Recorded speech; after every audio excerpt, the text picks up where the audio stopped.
Pedimos ao Senhor essa manhã que o Teu Espírito faça com que todas as escamas daqueles que estiverem assistindo essa live caiam. Espírito, revele o Messias e esse crucificado. Faça com que as escamas dos olhos caiam. Faça com que as baluartes, as fortalezas que se erguem no entendimento contra o Evangelho da glória de Cristo caiam essa manhã. Espírito, nós oramos essa manhã para que todos aqueles que estiverem assistindo esse momento, participando desse momento, vejam não só o Messias e esse crucificado, mas também esse ressurreto e assentado no trono. Que todos aqueles que estiverem participando desse momento tenham o seu coração estranhamente aquecido como os discípulos a caminho de Emaús. Que a boa notícia do Evangelho aqueça o coração daqueles que estiverem participando nessa manhã. Toda frieza espiritual, toda mornidão espiritual seja substituída por um intenso fervor espiritual promovido pelo Espírito. Espírito, aqueça o nosso coração essa manhã. Espírito, vem arder o nosso coração essa manhã. Espírito, nós não queremos desprezar a Tua profecia. Nós queremos que o Senhor, como nunca, esteja aceso no nosso coração. Acenda a esperança no nosso coração. Acenda a fé no nosso coração. Alinha a nossa esperança segundo a Sua boa palavra. Que a luz da verdade resplandeça no nosso interior. Que todo o engano, toda a mentira seja dissipada mediante a luz da verdade brilhando no nosso interior. Nos ensine a respeito de todas as coisas. Nós nos submetemos ao Seu ensino. Nós somos incapazes de compreender realidades espirituais, dinâmicas espirituais, se não for pelo Teu ensino, se não for o Senhor nos dando discernimento. Nós não somos capazes de compreender as coisas espirituais, se não nos tornarmos homens espirituais. Por favor, Espírito, faça de nós homens e mulheres espirituais, que compreendem as realidades espirituais. Nós não queremos ficar aleatórios a esse momento. Nós queremos enxergar aquilo que o Senhor está fazendo por trás de todo esse cenário. Nós não queremos perder de vista aquilo que o Senhor está fazendo por trás de tudo isso que está acontecendo. Nós não queremos perder de vista a atuação em meio a todo esse cenário caótico. Não nos faça perder de vista o Teu plano. Não nos faça perder de vista a Tua beleza. Nós queremos olhar para aquele que está sentado num trono. Nós queremos contemplar a beleza daquele que está sentado num trono. E nós queremos nos juntar à canção do descer o céu. Nós queremos dizer que o Senhor é santo. Nós queremos dizer que o Senhor é belo, que o Senhor é majestoso, que o Senhor é sábio, que o Senhor é soberano, que o Senhor tem poder e autoridade sobre tudo e todos. Nós amamos o Seu coração, nós amamos o Seu caráter, e a Tua palavra traz vida no nosso interior. Obrigado, Jesus. Nós te agradecemos porque o Senhor é o nosso Cordeiro Pascual. Obrigado, Jesus. Amém. Pode se assentar. Dá vontade de ir embora.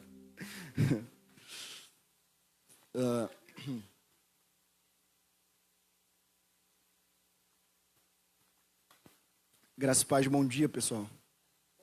Tudo bem? Sim? Antes de eu começar, queria só fazer a indicação de um livro, para não passar, né? Para não passar desapercebido, porque esse livro é muito importante para a compreensão sobre o fim. O nome desse livro é Páscoa, uma chave para entender o livro de Apocalipse. Esse livro é de um cara chamado Dan Juster. E ele fala que a Páscoa ela não somente aponta para a primeira vinda de Jesus, mas aponta totalmente para a dinâmica de como vai acontecer no fim dos tempos. Então ele mostra como a Páscoa, como o que aconteceu no Êxodo, tem total relação com aquilo que vai acontecer no tempo do fim. E eu quero falar também um pouco sobre isso essa manhã, para não perder o sentido, né? O verdadeiro sentido da Páscoa. Na aula passada a gente esteve falando sobre a grande tribulação, ok? A gente falou que a grande tribulação ela tem um determinado período de tempo para acontecer, que a Bíblia vai dar vários termos para descrever a grande tribulação. Vai falar sobre 1260 dias, 42 meses. Daniel vai falar de tempos, tempo e metade de tempo. Jeremias, se eu não me engano, vai falar sobre tempo de angústia para Jacó. Então, todos esses termos usados na Bíblia são termos para descrever esse período, o período mais imediato que precede o retorno de Jesus, que o nome é grande tribulação. Então, a gente olhou lá para o texto de Mateus 24, mais especificamente do versículo 15 ao 26. Então, agora, hoje, esse assim é um momento que eu, normalmente quando eu faço essa dinâmica de vários dias falando, normalmente eu acho que essa aula é a melhor aula para mim, é o melhor dia. Hoje a gente vai falar sobre o retorno de Jesus. O que especificamente acontece quando Jesus rasga os céus e desce, ok? Então abre lá em Mateus, capítulo 24, a partir do versículo 27.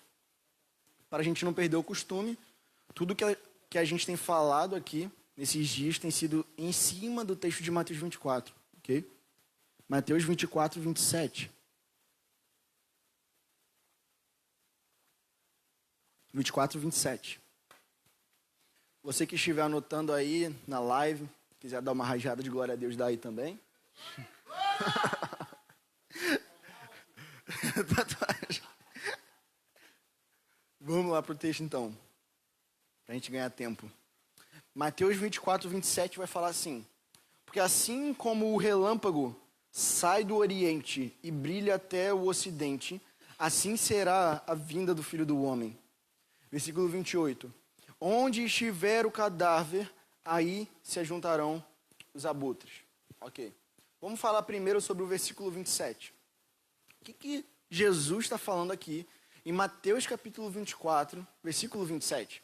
Ele está falando que o seu retorno será como um relâmpago, como um raio, ok? Então ele não está falando que o retorno dele será um raio. Ele não está falando que será um relâmpago, mas ele está falando que será como um relâmpago.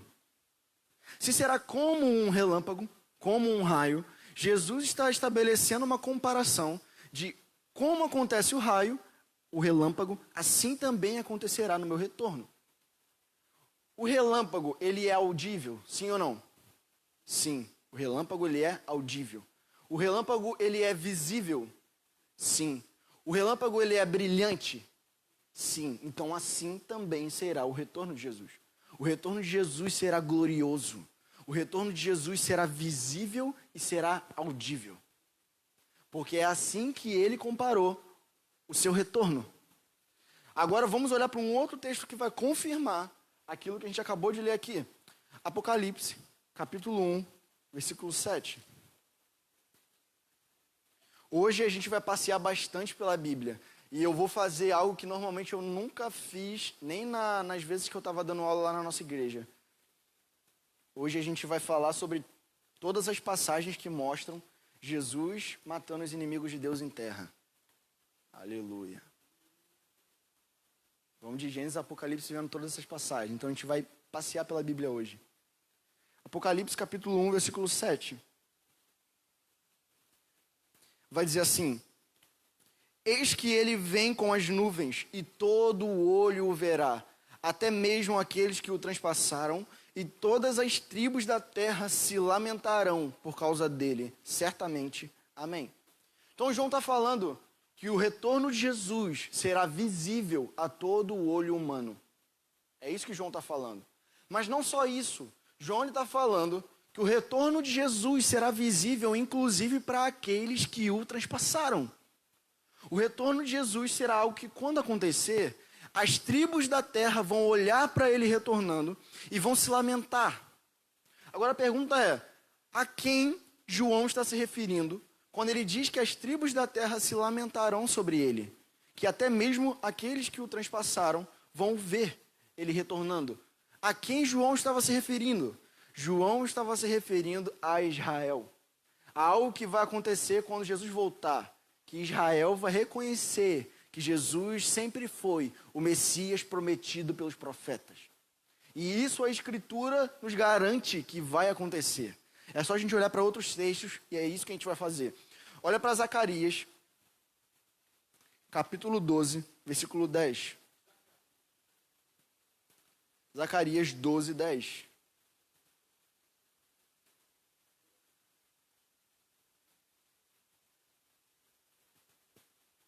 Zacarias capítulo 12, versículo 10. Foi? Então vamos lá, diz assim: e sobre a casa de Davi e sobre os moradores de Jerusalém derramarei o espírito da graça e de súplicas. Olharão para aquele a quem transpassaram, a mesma linguagem de João, Prantearão por ele como quem pranteia por um filho único, e chorarão por ele como se chora amargamente pelo primogênito. Então o que esse texto está falando? O que Zacarias está profetizando? Zacarias está profetizando que quando Jesus retornasse, Israel olharia para Jesus retornando, e eles iriam chorar. E por que eles vão chorar? Porque eles vão se arrepender por aquilo que eles fizeram com o Messias na primeira vinda. Pelo fato deles terem crucificado aquele que sempre foi o Messias. Então, quando eles olham para Jesus retornando, eles vão chorar. E esse choro vai ser um choro de arrependimento. E eles vão reconhecer que ele sempre foi o Messias prometido pelos profetas. Então, nesse momento, vai se dar a conversão de Israel. A conversão dos judeus vivos no momento do retorno de Jesus. Aí, a gente também lembra daquela passagem, eu não vou ler. Quer dizer, eu vou ler, mas vocês não precisam abrir, só para a gente ganhar tempo. A gente falou sobre isso na primeira aula. Jesus, em Mateus 23, 39, falou assim: porque eu vos digo que desde agora não me vereis mais, até que digais, bendito o que vem em nome do Senhor. Então o que Jesus estava falando? Jesus estava falando que Israel não o veria mais como rei, até que eles reconhecessem que Jesus era o Messias enviado por Deus Pai e prometido pelos profetas. Então, nesse contexto aqui de Zacarias 12:10, está acontecendo Mateus 23, 39. Eles vão olhar para Jesus, vão chorar, se arrepender pelo que fizeram com ele na primeira vinda e vão dizer uma expressão. Eles vão dizer, Baru Rabab Shem Adonai. Eles vão dizer, bendito é o que vem em nome do Senhor. Então, quando eles olharem para Jesus retornando, é isso que eles vão dizer. Bendito que vem em nome do Senhor. Porque eles vão se arrepender e vão reconhecer que Jesus é o Messias. Está dando para entender? Está claro? Então, aqui, João, lá em Apocalipse 1:7, também está se referindo à manifestação de Jesus para Israel. Para todas as nações, mas também para Israel. E aí, quando isso acontecer, quando Israel olhar para Jesus, se arrepender e falar bendito que vem em nome do Senhor, vai se cumprir o que Paulo falou em Romanos 11, 26. Olha lá para Romanos, capítulo 11, versículo 26.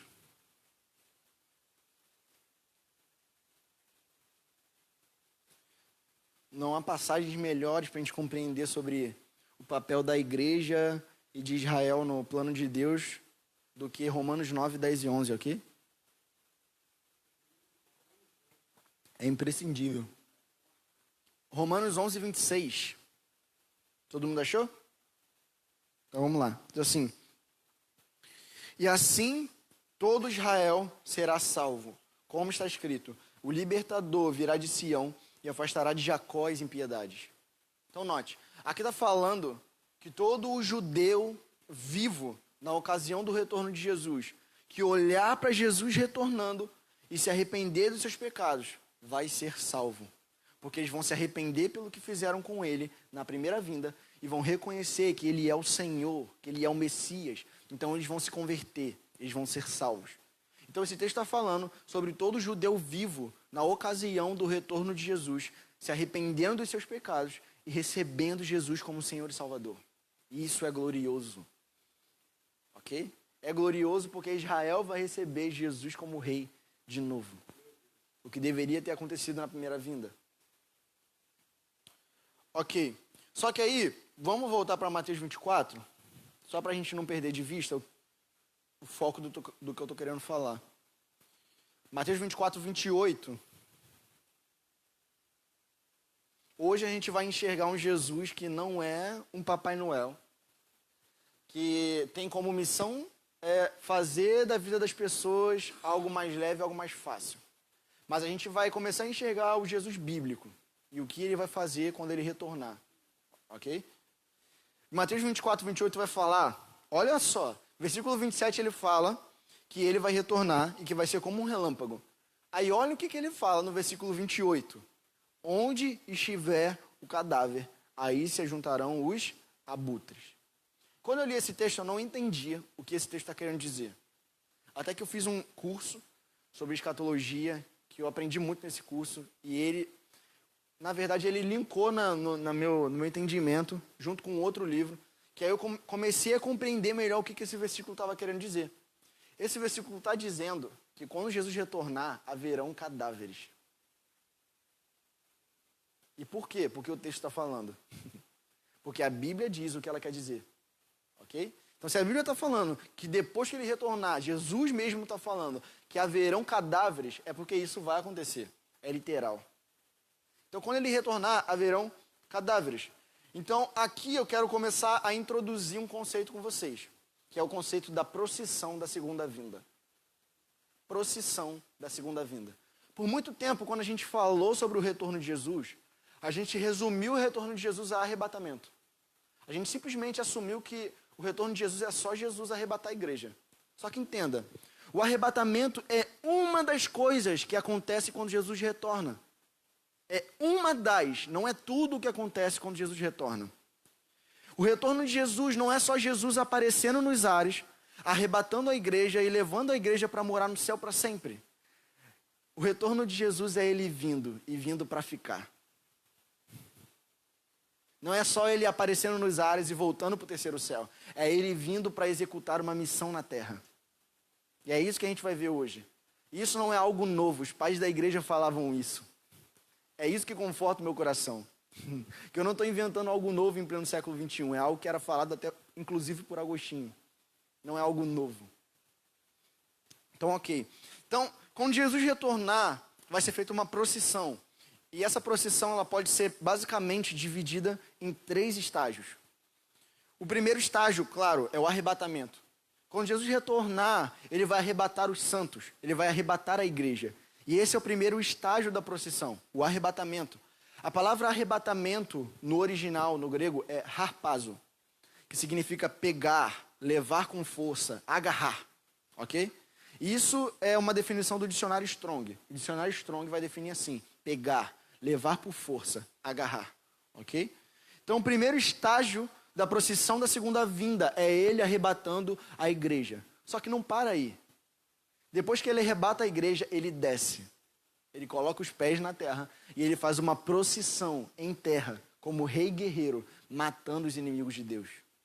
E a gente vai ver todas as passagens da Bíblia que comprovam isso. Ele vai fazer uma procissão em terra, como um rei guerreiro, com os santos que ele acabou de arrebatar, matando os inimigos de Deus. E nós vamos participar disso.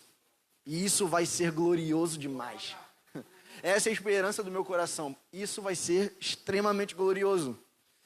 E o terceiro estágio, depois dele fazer essa procissão em terra, ele vai entrar em Jerusalém e vai ser recebido como rei para iniciar o milênio, o reino literal de Jesus na terra. Ele vai se assentar no trono em Jerusalém e de Jerusalém ele vai governar as nações. Porque a sede do milênio, a sede do reino milenar vai ser em Jerusalém. Como um descendente de Davi, como descendente de Abraão, de Jacó. Ou seja, herdeiro de tudo aquilo que foi prometido para Davi. Lembra quando Deus promete para Davi, em 2 Samuel 7, sobre um descendente que herdaria um trono eterno? Aquele descendente não era somente sobre Salomão, não era somente sobre os filhos de Davi, mas era sobre o descendente que ainda viria, que herdaria um trono eterno. Um reino inabalável, o reino do Messias. Então, ok. Então, esses 3 estágios acontecem no retorno de Jesus. Normalmente, existem 3 palavras no Novo Testamento usadas para o retorno de Jesus. A primeira, que é a mais conhecida normalmente quando a gente fala, é parúsia. Parúsia significa vinda, chegada ou presença. Esse é o primeiro termo. O segundo termo é epifaneia, no grego. Epifaneia é manifestação. E o terceiro é Apocalipse, que é revelação. Por isso que Apocalipse, lá o livro de Apocalipse, significa revelação, ok? Então essas 3 palavras, elas são usadas no Novo Testamento para descrever o retorno de Jesus. Apocalipse, epifaneia e parúsia. Só que normalmente a palavra mais usada no Novo Testamento é parúsia, que significa vinda, chegada ou presença. Só que parúsia, algo interessante da gente falar, é que parúsia tem um significado histórico. Parúsia era um termo usado para quando um rei ele estava se aproximando de uma cidade que era de seu domínio. A cidade era do rei. Só que quando ele estava se aproximando da cidade, ele não entrava na cidade. Ele esperava fora da cidade. E quando ele esperava fora da cidade, e ele era anunciado, alguns dignatários, que eram algumas pessoas de alto cargo nessa cidade, iam se encontrar com ele fora da cidade. E não só esses, mas também aqueles que eram parentes do rei e moravam lá. Então, pessoas de alto cargo e familiares do rei iam encontrar ele fora da cidade, para então, com o rei, fazendo uma procissão, entrar na cidade, para ele ser recebido como rei. Então, Parúzia vai justamente descrever a procissão da segunda vinda, os 3 estágios. Quais são os 3 estágios? Primeiro, ele está nos ares e arrebata a igreja. Depois, ele faz uma procissão em terra com os seus, para ele entrar na cidade como rei. É a procissão da segunda vinda. Então, isso significa a parúzia. Então, quando ele vem, ele não vem só para aparecer nos ares e nos levar de forma secreta para o terceiro céu, para morar lá para sempre. Mas quando ele vem para ficar. E é visível a todo o olho humano. Porque é isso que a Bíblia diz. Então, quando a gente olha para o retorno de Jesus, normalmente a gente teve a impressão de que quando Jesus retornava, todas as coisas aconteciam de maneira instantânea, como se o tempo cronológico fosse removido. Só que entenda, o propósito de Deus não é remover o natural. O propósito de Deus é unir o espiritual com o natural. Então ele não vai remover o tempo, o cronos. Ele não vai remover aquilo que é natural. Ele vai unir o espiritual com o natural. Porque é isso que Deus quer fazer. Deus quer unir todas as coisas, fazer convergir céus e terra em Cristo. Então o propósito de Deus é unir a realidade espiritual com a natural. E não descartar a natural. Por muito tempo a gente teve essa ideia de, não, eu vou simplesmente ir para o terceiro céu, para morar lá para sempre, porque nada disso presta. E por quê? Porque a gente foi influenciado pela visão grega. A visão grega do dualismo grego vai falar que aquilo que é material não presta. E só aquilo que é espiritual é sagrado. Então, baseado nessa visão grega que a gente teve por muito tempo, e isso influenciou um pouco da cosmovisão cristã, a gente simplesmente falou, bom, essa terra não serve para mais nada. Tudo isso que a gente está vendo aqui agora não serve para mais nada. Ela simplesmente tem que ser descartada. Mas não é isso que Deus vai fazer. Porque Deus não desiste daquilo que Ele cria. Deus não desistiu da sua criação. Ele vai restaurar a sua criação quando o Messias retornar. Então o propósito de Deus não é descartar o natural. É unir o natural com o espiritual. Então o retorno de Jesus vai acontecer dentro do Cronos. O Cronos não vai ser removido. Não vai ser tudo instantâneo. Ok? Então aqui, agora eu vou começar a falar sobre o primeiro estágio dessa procissão. Vou falar sobre o arrebatamento, ok? Respeito aos irmãos pré-tribulacionistas, respeito de verdade. No século XIX, os irmãos pré-tribulacionistas, eles tiveram uma grande, como é que se diz? Fizeram uma grande ajuda, vamos dizer assim, né? Uma grande contribuição, porque eles fizeram com que as pessoas olhassem para as profecias de maneira mais literal de novo, no século XIX. Porque até então, na Reforma Protestante e ali pós-Reforma, havia uma interpretação mais alegórica das passagens. Então, os pré-tribulacionistas, os dispensacionalistas, nos ajudaram a olhar para as profecias de maneira literal de novo. E isso foi positivo. O único problema que eu enxergo foi acrescentar algo que os pais da igreja não falavam. Os pais da igreja acreditavam no milênio literal. Os pais da igreja acreditavam que o anticristo iria vir. Isso não era novidade. Mas os pais da igreja nunca acreditaram numa vinda secreta. Os pais da igreja nunca acreditaram em 3 vindas e nem em 3 ressurreições. Eles nunca acreditaram nisso. Isso só foi surgir no século XIX. Então, assim, eu não penso dessa forma, mas eu respeito os irmãos pré-tribulacionistas e eles não são nem um pouco hereges. Nem um pouco. Pelo contrário, são extremamente estudiosos da Bíblia. Ok? Vamos lá para Mateus 24, versículo 29. Mateus 24, 29.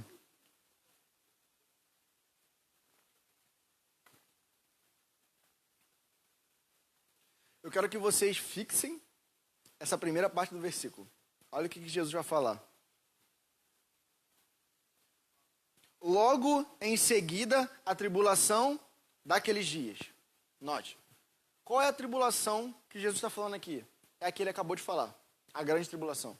Que foi o que a gente falou na aula passada. Então o que ele está falando? Logo depois da tribulação daqueles dias. Que é a tribulação que ele acabou de falar. Que é a grande tribulação. Logo depois da tribulação daqueles dias. O sol escurecerá, a lua não dará sua claridade, as estrelas cairão do firmamento, e os poderes dos céus serão abalados. Então aparecerá no céu o sinal do Filho do Homem. Todos os povos da terra se lamentarão e verão o Filho do Homem vindo sobre as nuvens do céu com poder e grande glória. E ele enviará os seus anjos com grande som de trombeta. Guarde isso também, ao som de trombeta. Os quais reunirão os seus escolhidos dos quatro ventos de uma a outra extremidade dos céus. Então note, ele está falando que logo depois da tribulação daqueles dias, Jesus vai retornar em glória, de maneira poderosa, gloriosa e ao som da trombeta. Ou seja, vai ser visível e vai ser audível, porque vai ter uma trombeta tocando. Então, depois da tribulação daqueles dias, ele vai reunir os escolhidos. Só que normalmente a interpretação que se adotou aqui foi que os escolhidos são os judeus sobreviventes da grande tribulação. Mas, quando a gente olha para o Novo Testamento, isso parece um pouco estranho. Porque o Novo Testamento vai chamar a igreja o tempo todo de eleitos e de escolhidos e santos. E não só isso. Quando Paulo fala em 2 Tessalonicenses 2, que quanto à vinda de Jesus e a nossa reunião com ele, o termo reunir é o mesmo no grego para Mateus 24. E quando Paulo fala aos Tessalonicenses, ele não está falando para judeus, ele está falando para a igreja. Então assim, aqui, para mim é claro, não está falando somente dos judeus, aqui está falando da igreja. Não somente para judeus, está falando para a igreja. Até porque parece, se a gente fala que aqui os escolhidos é só os judeus, parece que tudo o que ele falou anteriormente é só para os judeus. E não é. Mas ok. Então, só que em 2 Tessalonicenses 2, fala que quanto à vinda de Jesus e a nossa reunião com ele, não vai acontecer sem que antes haja apostasia e se manifeste o homem do pecado. Então, beleza. E aqui em 2 Tessalonicenses 2, Paulo está falando para a igreja. Mas beleza. E aqui o texto está falando que vai ser ao soar da trombeta. Essa trombeta, ela não acontece só em Mateus 24. Ela acontece em outros textos. Até porque Paulo vai fundamentar a doutrina dele em cima do que Jesus ensinou. Então Paulo, ele vai expandir a revelação que Jesus deu. Ele vai explicar a revelação que Jesus deu. Vamos lá para 1 Tessalonicenses.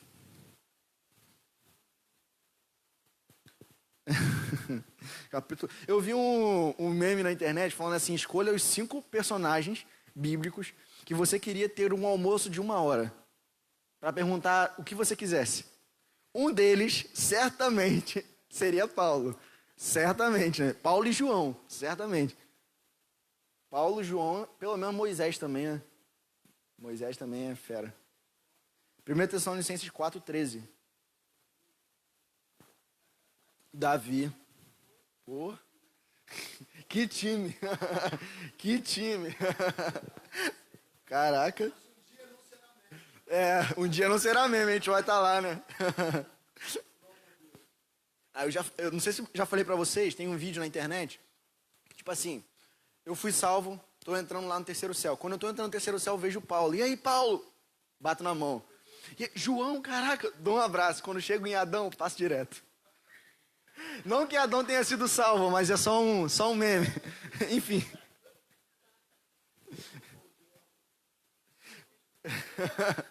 Tipo, pô, Paulo, aperta a mão, abraço. João também, agora quando passo por Adão, meu amigo, aquele abraço.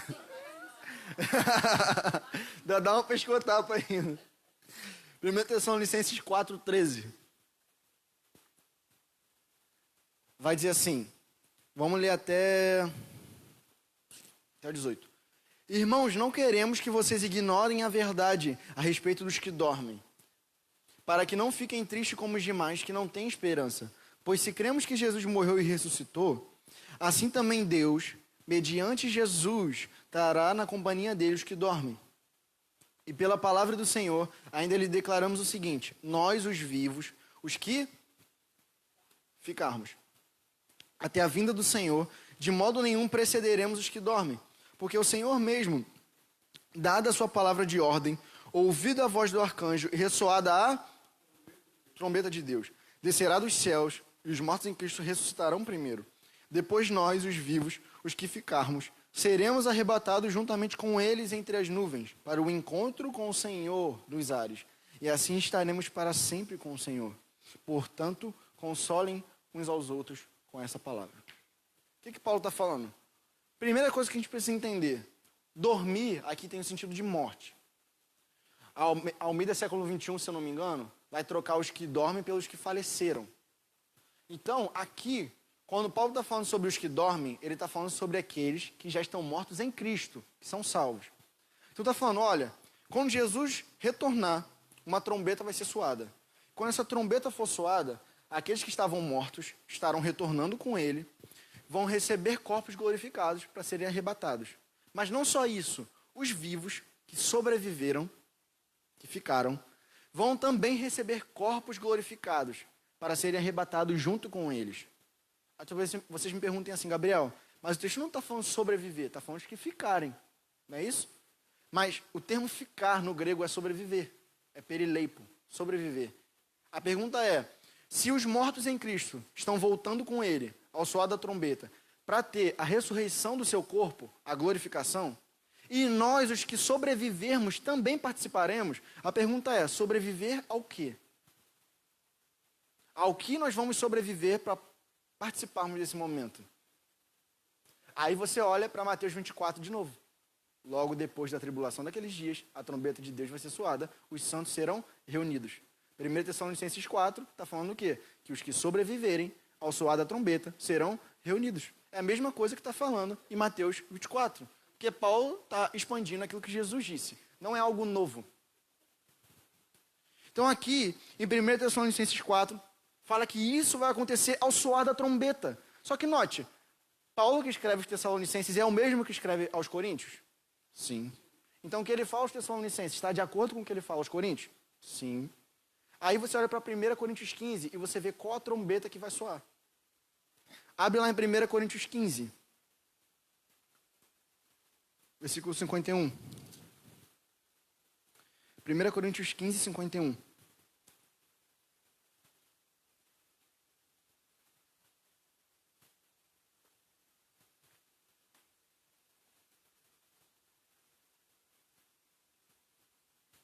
Primeira Coríntios 15, 51. Diz assim: eis que vou lhes revelar um mistério. Nem todos dormiremos, mas todos seremos transformados. Aqui está falando sobre a ressurreição dos salvos. A primeira ressurreição. Num momento, num abrir e fechar de olhos, ao ressoar da última trombeta. A trombeta soará, os mortos ressuscitarão incorruptíveis e nós seremos transformados. Isso está falando da mesma coisa que Paulo falou em 1 Tessalonicenses 4? Sim. Está falando sobre a ressurreição dos corpos, sobre a glorificação dos corpos. Está falando da mesma coisa. E ele está falando sobre o soar da trombeta? Sim. Mas aqui Paulo está especificando qual é a trombeta que vai soar. E ele está falando que vai ser a última. A pergunta é, quando a última trombeta toca? Aí a gente tem que olhar para Apocalipse. Porque Apocalipse não fala de 7 trombetas. A gente tem que olhar o que acontece quando a sétima é soada. Porque a sétima é a última. Então abre lá em Apocalipse 10. Note que Paulo falou aqui em 1 Coríntios 15, eis que vos digo um mistério. Nem todos dormiremos, mas seremos transformados. O mistério que Paulo falou é sobre a ressurreição dos salvos. Aí você olha para Apocalipse 10. Apocalipse 10, 7. Eis que vos digo um mistério. Nem todos dormiremos, mas seremos transformados. Agora olha para Apocalipse 10, 7.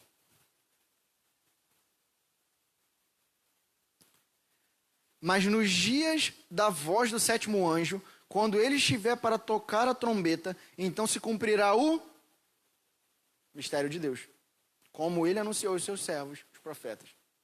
Eis que vos digo um mistério. Nem todos dormiremos, mas seremos transformados. Apocalipse 10, 7. Quando estiver para tocar a trombeta, então se cumprirá o mistério de Deus. A Bíblia explica a própria Bíblia. Gabriel, mas eu acho que Apocalipse 10, 7 talvez não seja suficiente. Então, beleza. Vamos para Apocalipse 11. Apocalipse 11, versículo 15. Só uma nota. Quando as trombetas são tocadas em Apocalipse, as 6 primeiras, todas elas, quando você olha, você vai ver que o juízo de Deus é derramado. Todas as 6 primeiras. Mas quando a 7ª trombeta toca, parece que está indicando o retorno de Jesus. Só que, ao soar da última trombeta, os nossos corpos serão glorificados, que é quando acontece o arrebatamento. Então, olha o que acontece aqui, quando o sétimo anjo toca a trombeta. Apocalipse 11:15. O 7º anjo tocou a trombeta e houve no céu vozes fortes dizendo: o reino do mundo se tornou de nosso Senhor e do seu Cristo, e ele reinará para todo sempre. E os 24 anciãos que estavam sentados no trono, diante de Deus, prostraram-se sobre o seu rosto e adoraram a Deus.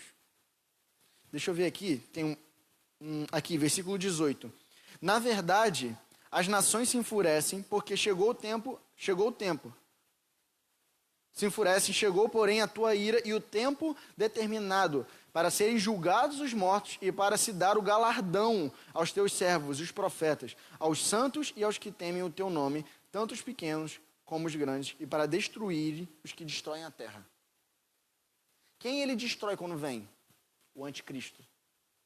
E ele vem ao final da grande tribulação para destruir o anticristo. E por que eu posso afirmar isso? Porque em 2 Tessalonicenses 2, voltando para lá, Paulo fala a mesma coisa. Que quando ele retornar, ele vai matar o iníquo pelo sopro da sua boca. E isso acontece ao final da grande tribulação.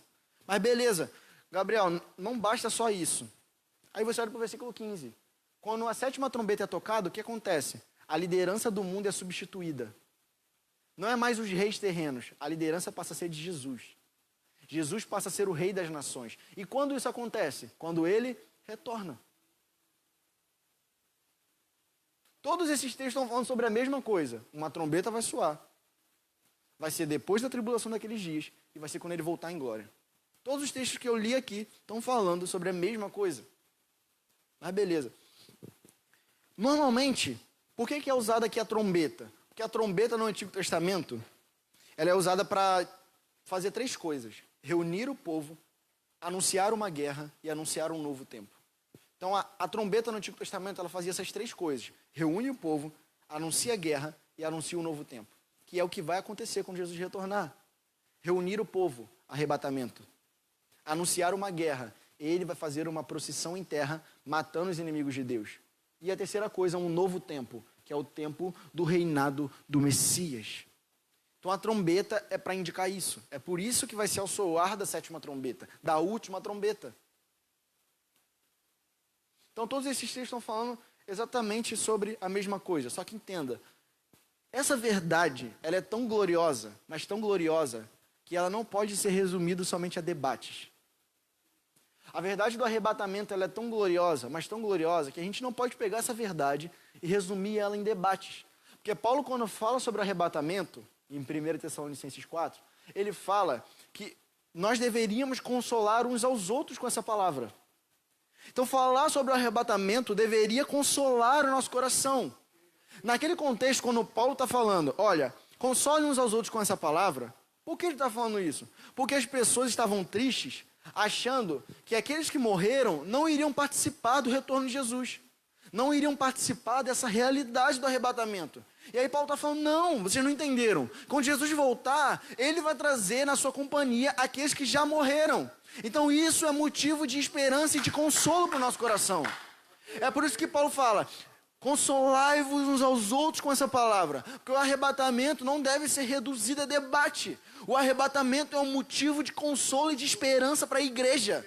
Se eu tenho a esperança de que ele vai voltar e que eu vou ver Jesus como ele é, eu preciso perseguir a santificação. Porque 1 João 3 fala isso.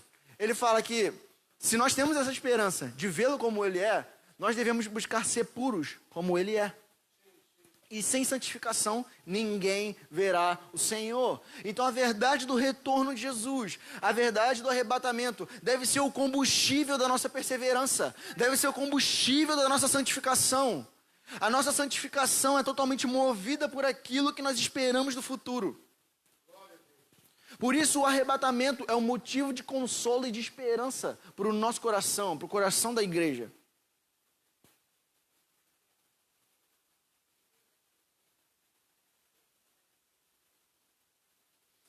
Então, A pergunta que foi feita aqui é qual a necessidade das duas testemunhas se a igreja vai estar na terra, é isso? Bom, basicamente, as duas testemunhas, elas vão pregar o evangelho, mas eu não posso afirmar que pode haver uma conversão sem o Espírito Santo. No Novo Testamento não existe conversão sem o Espírito Santo. Isso seria contra a teologia bíblica.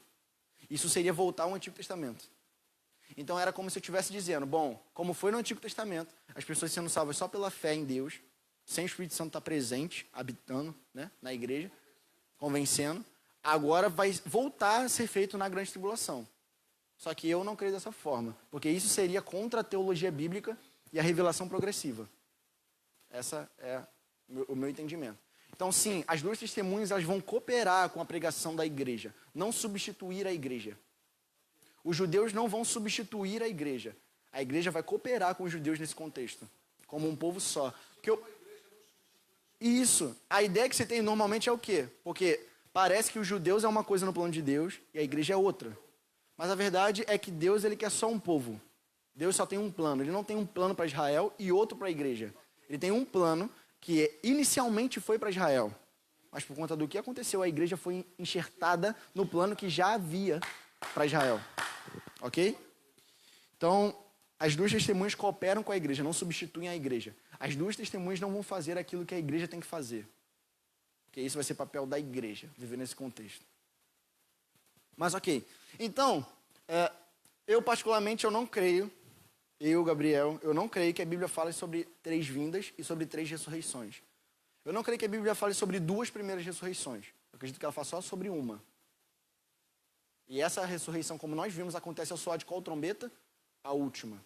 E a última toca no final da grande tribulação.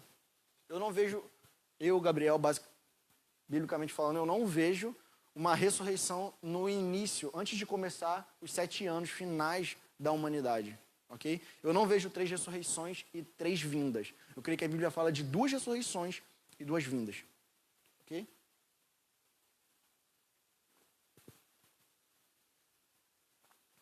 Então, mas Gabriel, eu escutei minha vida inteira que um vai ser levado e outro vai ser deixado. Então, beleza. Só que, será que o ser levado e deixado foi lido a partir do contexto do que Jesus disse? É isso que a gente vai ver. Vamos lá para Mateus 24.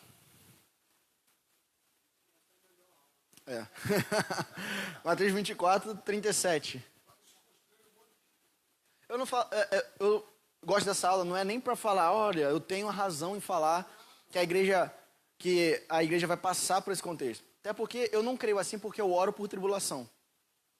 Eu não creio que Jesus volta depois da grande tribulação e arrebata a igreja depois da grande tribulação porque eu oro por tribulação ou porque eu quero tribulação. Mas a questão não é o que eu quero. A questão é o que a Bíblia diz. Então, se a Bíblia diz, eu tenho que me preparar para isso. A gente queria que fosse antes, óbvio. É óbvio que a gente queria que fosse antes. Mas a questão não é o que eu quero. É o que a Bíblia diz. Então, quem crê de maneira pré-tribulacionista, ok. Agora, se prepare para caso você precise passar. Para que você não seja pego de surpresa e não seja preparado para esse momento.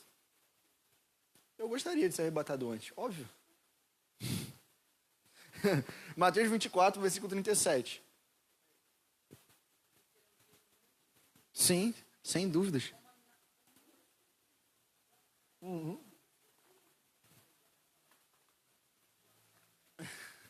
Mateus 24, 37 vai falar assim: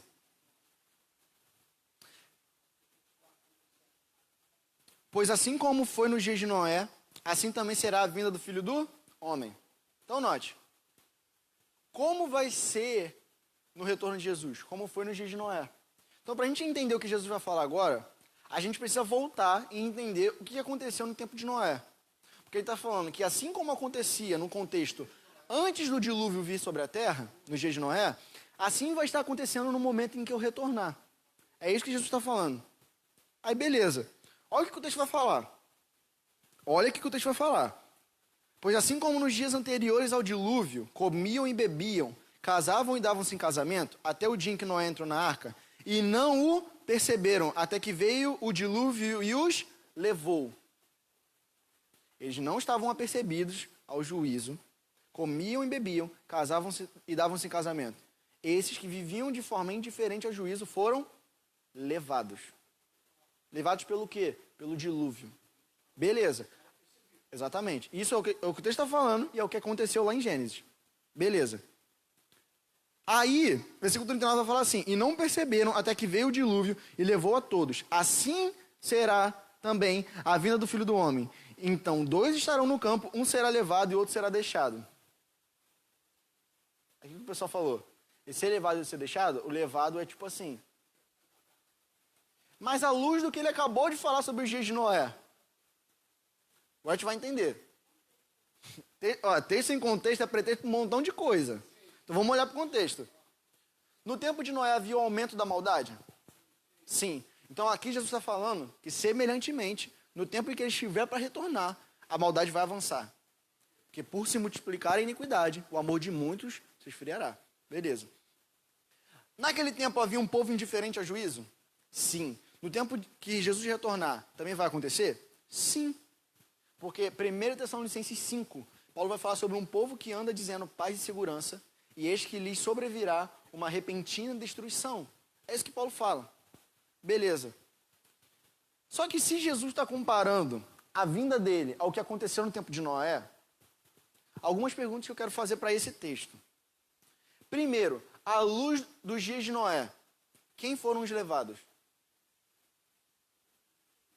Segundo o texto, vamos colocar que os dois foram levados. Vamos colocar aqui no texto os dois foram levados. Só que um foi afetado pelo juízo e o outro foi preservado em meio ao... Então, só que segundo o texto que está falando aqui, os que foram levados foram aqueles que viviam de forma indiferente ao juízo. Que é o que o texto está falando. Então, quem foram os levados? Os levados foram aqueles que viviam de forma indiferente ao dilúvio. Quando veio o dilúvio, eles foram levados pelo dilúvio. A pergunta é, dilúvio é sinônimo de salvação ou de juízo? Juízo. Então quem foi levado por salvação ou foi levado por condenação? Juízo. Então ok. E quem foi deixado? Foram aqueles que foram preservados, que estavam dentro da arca. Então, ser levado e ser deixado não é ser arrebatado e outro não ser arrebatado. É um ser afetado pela realidade do juízo e outro ser preservado em meio a essa realidade. Porque é a luz dos dias de Noé. É isso que o texto está falando? É isso que o texto está falando. Eu não preciso ler nenhum outro livro que fale sobre esse texto, nenhum comentário expositivo, para saber que Jesus está falando isso. Exatamente. É a gente abraçar a cruz, a salvação, que já nos está disponível agora, nesse momento. Então, quem foi levado e quem foi deixado? Quem vai ser levado e quem vai ser deixado? Quem vai ser levado é quem vive de maneira indiferente ao juízo, como nos dias de Noé. É isso que o texto está falando. E quem vai ser deixado? Vai ser aquele que for preservado em meio ao juízo, que vai ser o povo de Deus. Porque se eu falo que um foi levado e outro foi deixado, tipo, um foi arrebatado secretamente e o outro não, eu estou tirando do contexto. Isso para mim é claro. Porque aqui está falando que vai ser a luz do que aconteceu nos dias de Noé. Sim, sem dúvida. Sem dúvida. Sem dúvida. Sem dúvida. Ok. Agora eu quero caminhar para a parte final, então, da mensagem. Primeira coisa então, que a gente falou da primeira fase foi o arrebatamento. Ok. Agora a gente vai falar sobre a segunda fase da vinda de Jesus. É ele descendo em terra e fazendo uma procissão em terra, matando os inimigos de Deus. Se tem uma criança aí na sala, essa cena que eu vou falar agora é um pouco sangrenta, mas é o que está na Bíblia, beleza?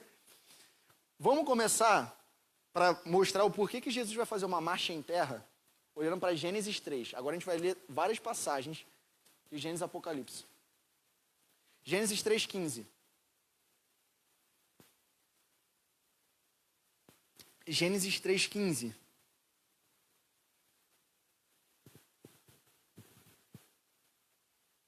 Minha Bíblia em Gênesis é toda marcada.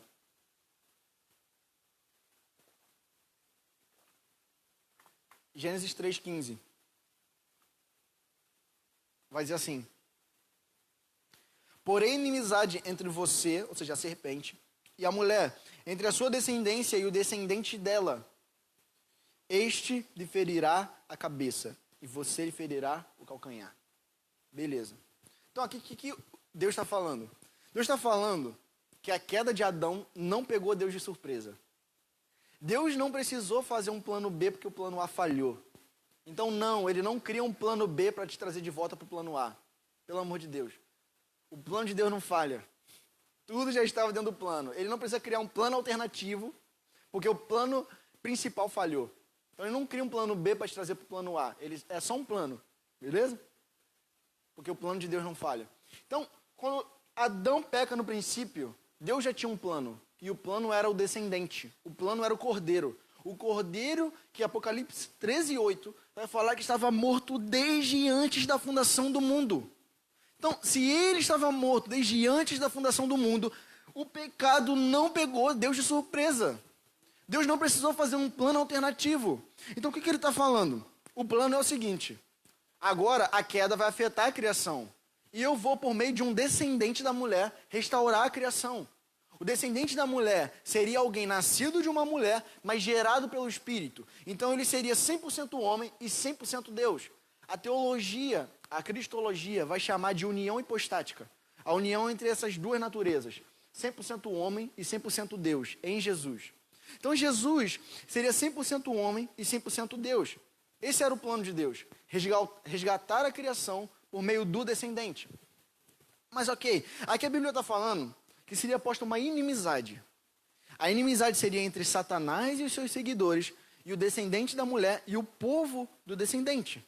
Beleza. Aí, aqui vai falar que a serpente iria ferir o calcanhar. Mas ferir o calcanhar não tem o sentido de que Satanás matou Jesus.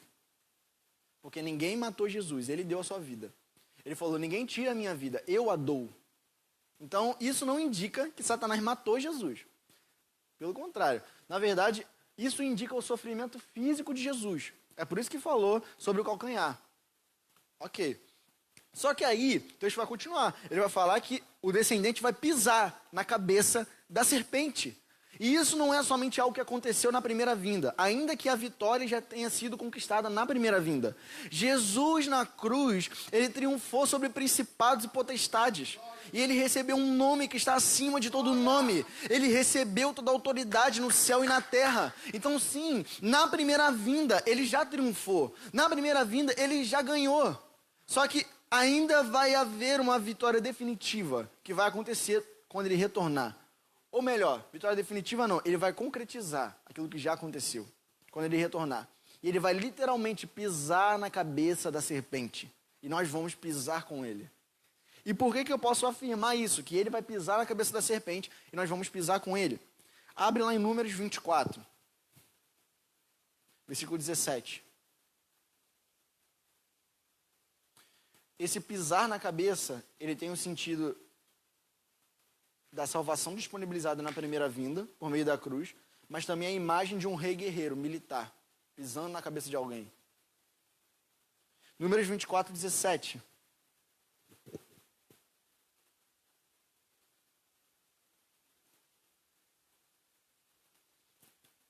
Diz assim, eu o vejo, porém não agora.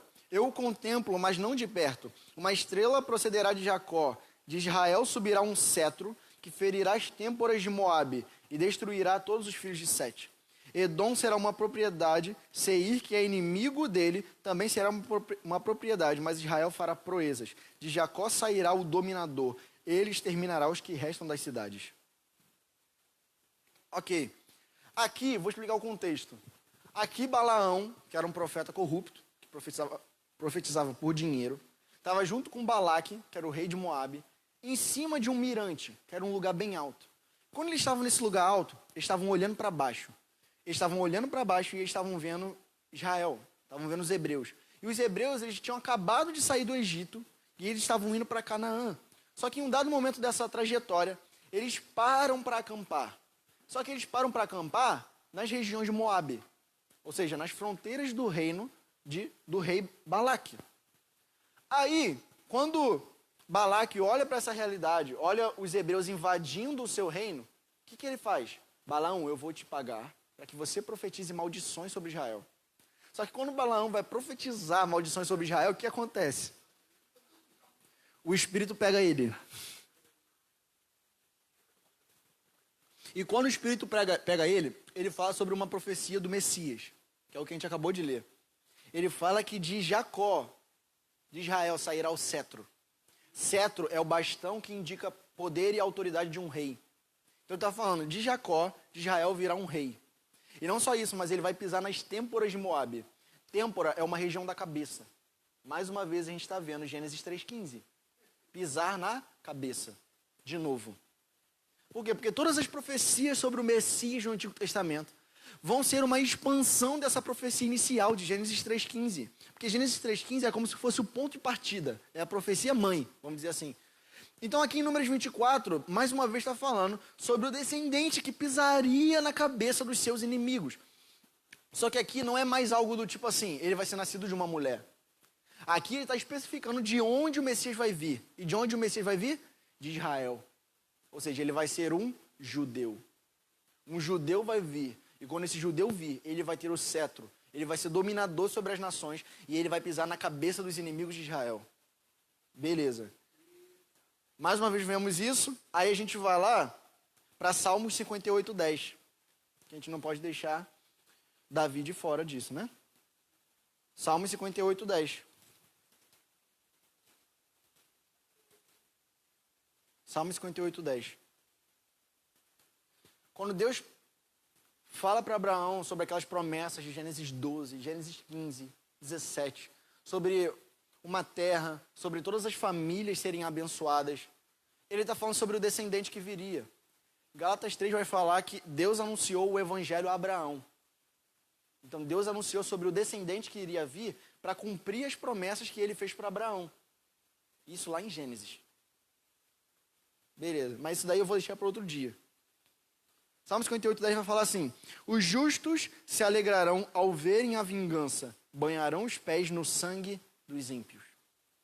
Nós vamos participar com ele. Ok, outra referência, Salmos 68:21.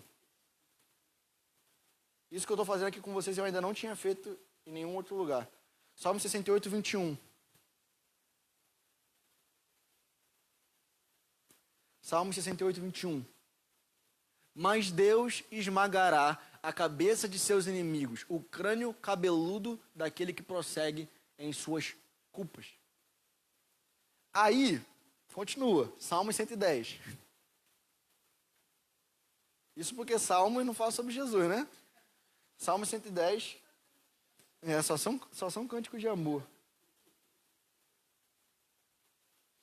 Versículo 1. Disse o Senhor ao meu Senhor: sente-se à minha direita, até que eu ponha os inimigos por estrado dos seus pés. O Senhor enviará de Sião o cetro do poder, dizendo: domine entre os seus inimigos. Agora olha para o versículo 5. O Senhor à sua direita, no dia em que se irá, esmagará os reis. Ele julgará entre as nações, enchendo-as de cadáveres. Esmagará cabeças por toda a terra. No caminho beberá água na torrente e passará de cabeça erguida. Aqui está falando sobre uma procissão de um rei, que está pisando na cabeça dos inimigos e está matando os inimigos de Deus enquanto faz essa procissão real. E nós estaremos com ele. Gabriel, continua. Isaías 63. Versículo 1. Tem outras passagens depois de Isaías 63, mas eu não vou ler para a gente ganhar tempo.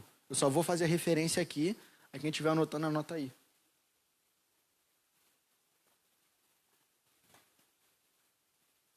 Isaías 63:1. Diz assim: quem é este que vem de Edom e de Bosra? Edom e Bosra são cidades, são lugares da Jordânia atualmente. Então quem é esse que vem desse lugar? Vestido de roupas vermelhas, roupas vistosas, que vem marchando na plenitude da sua força. Sou eu que falo com justiça, que sou poderoso para salvar. Por que suas roupas estão vermelhas? Porque se parecem com as roupas de quem pisa as uvas no lagar. O lagar eu o pisei sozinho, dos povos ninguém esteve comigo. Pisei as uvas na minha ira, no meu furor as esmaguei, e o seu sangue respingou nas minhas roupas. e todas elas ficaram manchadas, porque o dia da vingança estava no meu coração e o ano da redenção havia chegado. Ele está falando que assim como acontecia naquele tempo, onde as pessoas quando iam fazer, sei lá, um suco de uva, não sei se era um suco de uva ou um vinho, pisavam no lagar e ficavam com as roupas sujas, por conta de pisarem e respingar na roupa da pessoa que estava fazendo, assim seria esse. Quando esse estivesse marchando na plenitude do seu poder, e o dia da vingança estivesse no seu coração, ele iria pisar as nações. E quando ele pisasse a cabeça das nações, o sangue delas iria respingar a roupa dele. O sangue não é um sangue como na primeira vinda para a salvação, mas era um sangue de juízo, um sangue de matança mesmo. Vou falar outros textos, mas só para referência.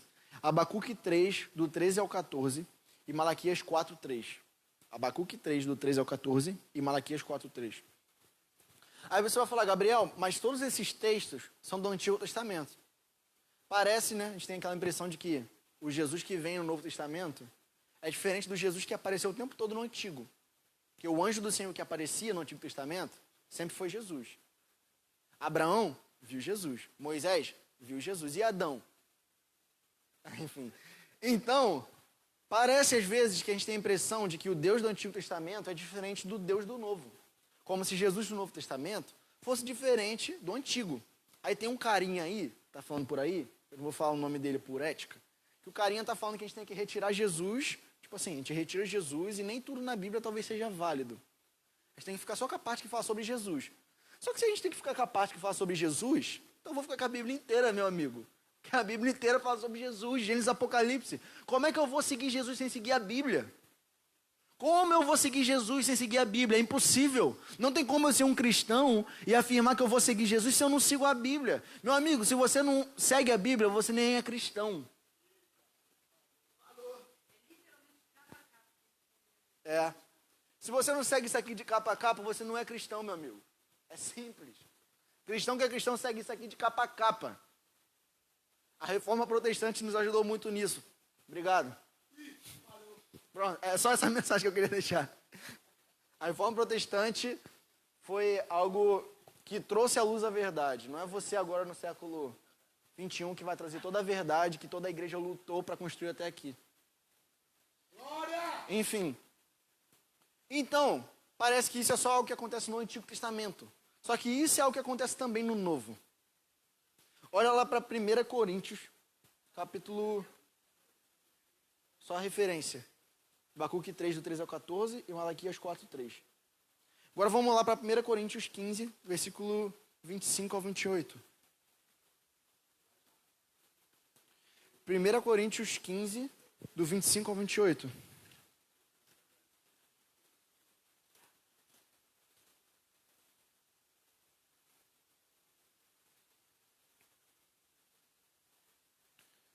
Vai dizer assim, versículo 24. E então virá o fim, quando ele entregar o reino ao Deus e Pai, quando houver destruído todo o principado, bem como toda a potestade e poder. Porque é necessário que ele reine, até que tenha posto todos os inimigos debaixo dos seus pés. A mesma figura de Gênesis 3,15. A mesma figura de Isaías 63, de Números 24, de todos esses textos. Jesus colocando seus inimigos sob os seus pés. Isso não é algo só do Antigo Testamento. Não é só um cumprimento histórico. É algo que vai acontecer. E olha o que o texto vai dizer. Quando, porém, todas as coisas estiverem sujeitas, então o próprio Filho também se sujeitará àquele que todas as coisas lhe sujeitou, para que Deus seja tudo em todos. Então aqui está falando que quando Jesus reinar, vier para reinar, e colocar os inimigos de Deus debaixo dos pés dele, ele vai reinar e vai restaurar a criação. E depois que ele restaurar a criação, ele vai entregar a criação restaurada para o Pai. E vai dizer, Pai, agora chegou o tempo de você descer e habitar nela. Seja tudo em todos. É isso que vai acontecer. Porque pela primeira vez, a gente vai ver agora, Deus Pai descendo para habitar na criação. Que até então Deus Pai habita em uma luz inacessível. Jesus falou que ninguém nunca viu o Pai, a não ser o Filho. Então na história, nós veremos pela primeira vez, Deus Pai descendo para habitar na terra. Depois de tudo restaurado, pelo Filho. Porque o Filho vai sujeitar aquele que tudo lhe sujeitou, o Pai. Gabriel, é só esse texto? Não, claro que não. Romanos 16, 20. Eu vou lendo aqui, à medida que vocês forem achando, pode ler também. Mas quando eu for achando, eu já vou lendo para a gente ganhar tempo, só para a gente ir para o final já. Romanos 16, 20. Vai falar: e o Deus da paz, em breve, esmagará Satanás debaixo dos pés de vocês. A graça de nosso Senhor Jesus esteja com vocês. Nós vamos pisar a cabeça dos inimigos de Jesus, estando com Jesus, numa procissão em terra, depois dele ter nos arrebatado e nos dado corpos glorificados. Vai ter outros textos, só para a gente encerrar, Apocalipse 19. Esse texto eu gosto muito de falar. Apocalipse 19.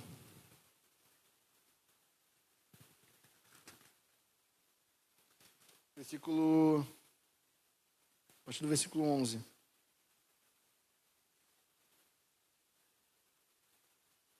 Eu não vou nem falar, vou deixar para outra aula.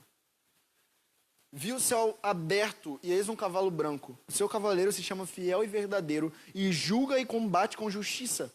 Os seus olhos são como chamas de fogo. Na cabeça dele há muitos diademas ou muitas coroas. Tem um nome escrito que ninguém conhece, a não ser ele mesmo. Está vestido com um manto encharcado de sangue. E o seu nome é Verbo de Deus. Os exércitos do céu o seguiam, montado em cavalos brancos e vestidos de linho finíssimo, branco e puro. Da sua boca sai uma espada afiada, para com ela ferir as nações. Ele mesmo as regerá com cetro de ferro. E ele mesmo é o que pisa o lagar do vinho do furor da ira do Deus Todo-Poderoso. Está falando de Isaías 63 de novo. No seu manto e na sua coxa está escrito um nome: Rei dos Reis e Senhor dos Senhores. Então viu um anjo posto em pé no sol. Ele gritou com voz forte, dizendo a todas as aves que voam pelo meio do céu: venham, reúnam-se para a grande ceia de Deus, para comer carne de reis, de comandantes, de poderosos, de cavalos e seus cavaleiros, carne de todos, quer livres, quer escravos, tanto pequenos como grandes.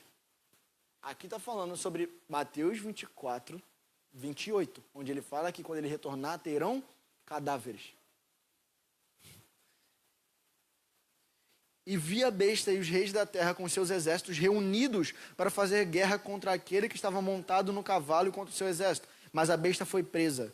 E com ela foi preso o falso profeta, que com os sinais feitos diante da besta, seduziu aqueles que receberam a marca da besta. E eram os adoradores da sua imagem. Os dois foram lançados vivos dentro do lago de fogo, que queima com enxofre. Os outros foram mortos com a espada que saía da boca daquele que estava montado no cavalo, e todas as aves se fartaram das suas carnes. O que Apocalipse 19 está falando? Sobre a mesma coisa que Jesus disse em Mateus 24, 28 e todos os outros textos que a gente leu, sobre cadáveres. É a mesma linguagem que Jesus usou em Mateus 24, João está usando em Apocalipse 19. Quando ele retornar, terão cadáveres. Os abutres, que são aves que comem esse tipo de carne, de cadáveres, vão se juntar para a grande ceia de Deus. E aí ele chega em Jerusalém. E quando ele chega em Jerusalém, Jesus ele ouve: levantai, ó portas, as vossas cabeças. Levantai-vos, ó portais eternos, para que entre o Rei da Glória. E quem é esse Rei da Glória? Esse Rei da Glória é o Senhor dos Exércitos, todo-poderoso, forte nas batalhas. Quem o salmista estava vendo? O salmista estava falando sobre ele entrando em Jerusalém quando retornar. É por isso que ele vai falar que esse rei, ele é um Deus forte, e ele é um Deus poderoso nas batalhas, porque ele vai estar vindo de uma batalha onde ele matou os inimigos de Deus, e Jerusalém vai abrir os portões para falar: venha e reine como rei sobre nós, reine sobre as nações a partir desse lugar. Então levantem, ó portais eternos, levantem os portões, ó cidade de Jerusalém, para que o seu rei entre e comece a reinar. É isso que o texto está falando. E Zacarias 14 vai falar que naquele contexto, um só será o rei sobre toda a terra. Tudo se tornará em planície e só haverá um monte. E o monte será o monte do Senhor, onde ele vai assentar como um rei, e as nações vão até lá para aprender da lei do Senhor, porque todas as constituições da terra vão ser substituídas pela lei do Senhor, porque ele será o rei, e só haverá um rei sobre a terra, e nós reinaremos com ele. tudo nós vamos participar com ele, porque desde o princípio foi assim. Desde o princípio Deus chama o homem para participar daquilo que ele vai fazer. No final, na grande tribulação, não vai ser diferente. Ele vai chamar o povo para participar daquilo que ele vai estar fazendo na terra. Deus livrou o povo do êxodo, ele sendo preservado em meio ao êxodo. Assim vai ser no fim. A Páscoa tem total sentido. Por quê? Porque quando Faraó estava indo contra Israel, Israel estava sendo oprimido diante do Mar Vermelho. O que Deus faz? Deus abre o mar e livra Israel. Então, quando o anticristo, assim como o Faraó, estiver oprimindo o povo de Israel, estiver oprimindo a igreja, o povo de Deus, Jesus desce. E quando Jesus desce, ele arrebata a igreja e vem em favor do seu povo. Porque o anticristo vai estar vindo contra Jerusalém. Vai juntar os exércitos das nações e vai vir contra Jerusalém. E aí Jesus volta como um rei. E aí ele abre o Mar Vermelho de novo. Jesus vai abrir o Mar Vermelho de novo. E aí quando o anticristo e seus exércitos estiverem naquele contexto, ele vai derramar a ira de Deus sobre esses. E isso é justamente o que aconteceu quando ele fechou o mar. Quando Jesus voltar, ele vai abrir e vai fechar o Mar Vermelho de novo. Digo isso não no contexto literal, mas no sentido simbólico do que vai acontecer. Ele vai abrir e vai fechar o Mar Vermelho de novo. Ele vai livrar o seu povo de novo, de Faraó de novo. Por quê? Porque o êxodo é um apontamento não só para a primeira vinda, mas para o retorno de Jesus. No retorno de Jesus vai acontecer a mesma dinâmica do êxodo. E glória a Deus por isso. Os músicos quiserem vir, vai ficar só o Dani mesmo? Beleza. Quero encerrar aqui mesmo.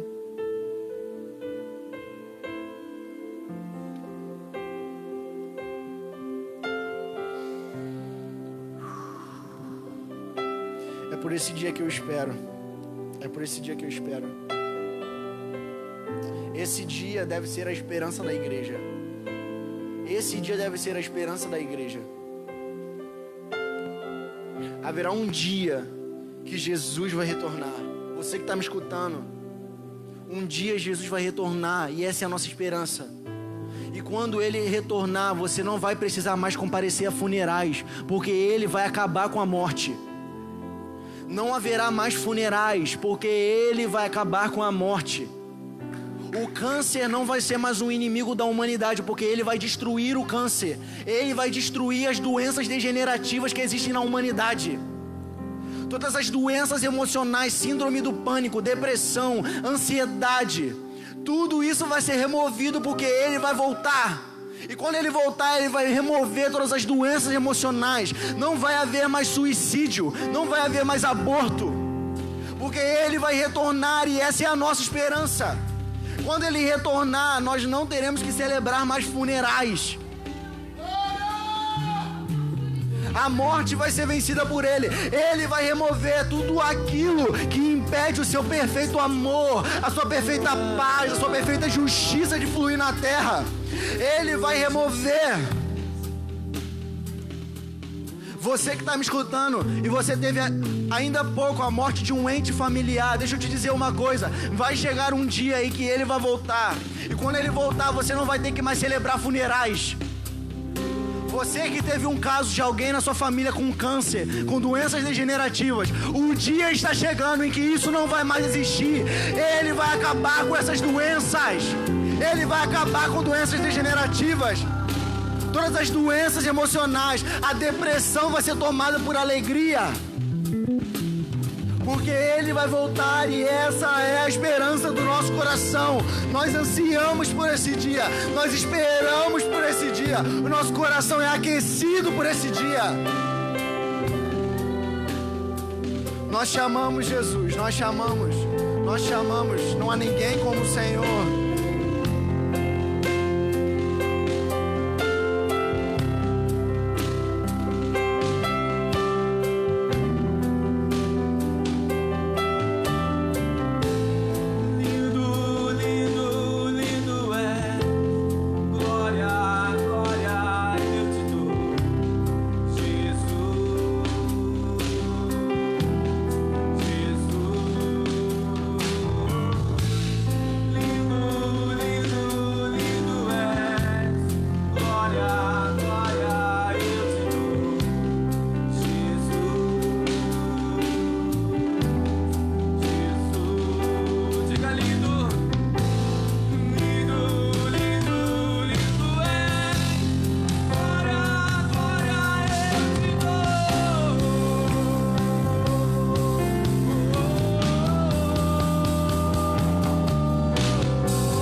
Você aí que está na live, ainda está gravando ainda? Está na live? Você que está aí na sua casa, eu quero que você ponha a mão, se você tiver algum tipo de enfermidade, ponha a mão no local da enfermidade, nós vamos orar por isso. Ponha as suas mãos no lugar onde há enfermidade, nós vamos orar por cura. Pai, nós oramos agora para que, como uma forma de antecipação da realidade, em que não vai haver mais enfermidade sobre a terra, eu oro para que essa pessoa que está colocando a mão no lugar da enfermidade agora receba cura no nome de Jesus. Nós oramos por cura e nós declaramos cura no nome de Jesus sobre a sua enfermidade. Nós declaramos enfermidade, bata em retirada no nome e no poder de Jesus, para que essa pessoa saiba que o Senhor está vivo, que o Senhor cura e que o Senhor vai trazer essa realidade de maneira plena sobre a terra. Eu oro por cura, eu declaro cura, que haja cura sobre o local da tua enfermidade agora, no nome de Jesus. Cura agora, no nome de Jesus. Cura agora, no poder e na autoridade do nome de Jesus. Cura agora, em nome de Jesus. Que pessoas sejam curadas para a glória de Jesus agora. Toque, Espírito, com cura agora, em nome de Jesus.